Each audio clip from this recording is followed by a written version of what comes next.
ఇది శిలాతోరణంకి వెళ్ళే దారి. బస్ అక్కడ దిగినాం.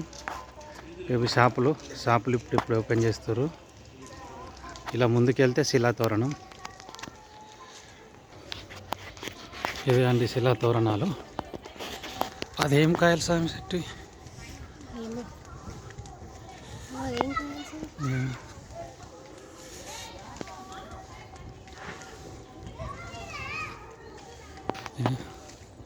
ఈ చెట్టుకేమో కాయలు ఉన్నాయి. ఆ కాయలు ఏంటియో చెప్పు తెలిస్తే. ఇదే శిలాతోరణం.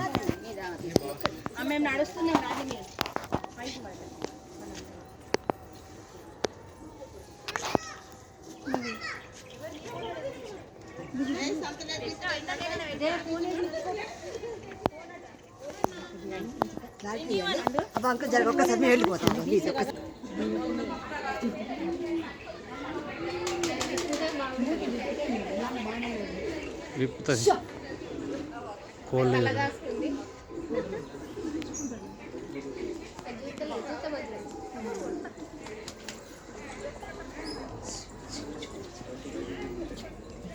సరి వేసుకుంటుంది.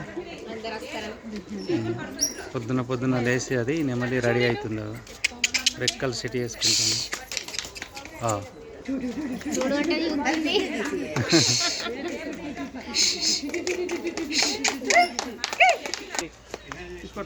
ఇది చక్రతీర్థము. శిలాతోరణం అయింది చక్రతీర్థం. రెండు ఒకటే దగ్గర ఉంటాయి. ఈశ్వరుడు ఉంటాడు, శివుడు. ఇలా మెట్ల మీద నుండి వెళ్తే చక్రతీర్థం వస్తుంది. మా మేడం దీపం వెలిగిస్తుందట. నేను వీడియో తీస్తా. కొండలపైన కొండలు చూస్తారా? కొండలపైన కొండలు ఇవి. మనం పెట్టిన కొండలు, మనుషులు పెట్టిన కొండలు ఇవి. మెట్లెక్కి ఇలా మెట్లు దిగాలి.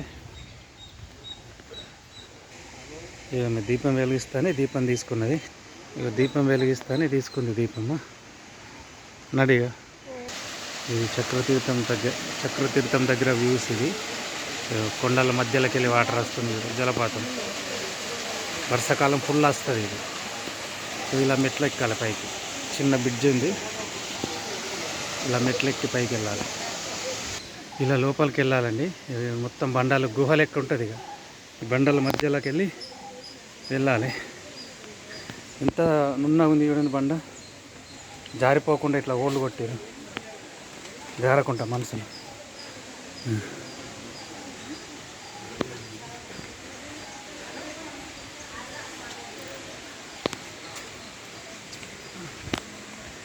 ఇది చూసారా? ఇంత పెద్ద బండ చిన్న బండల మీద నిలబడి ఉంది. ఈ బండని చూడరు ఎంత పెద్ద ఉందో. ఇది ఆగిన బండ చూస్తారా? ఇంత చిన్న బండ మీద ఆగింది.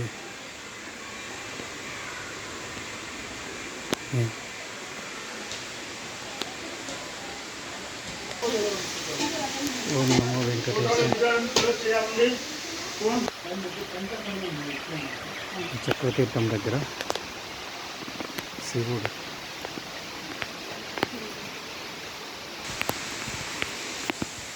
శివలింగం. మేము ఇప్పుడే పూజ చేయించుకున్నాము, అందుకే వీడియో తీయరాలేదు. ఇప్పుడే పూలు ఇచ్చారు పంతులు గారు.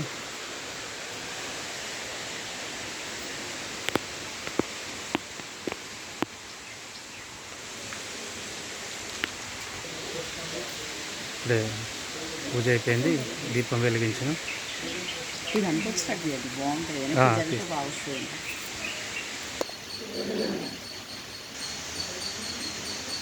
వచ్చాయి.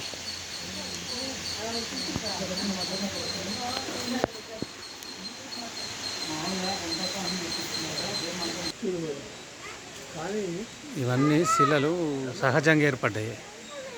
ఈ చక్రతీర్థము ఒకప్పుడు ఎక్కువ వారేది కావచ్చు, ఫుల్ నీళ్ళు చూస్తుర్రా? ఈ నీళ్ళతోని కట్ అయినాయి ఈ శిలలు.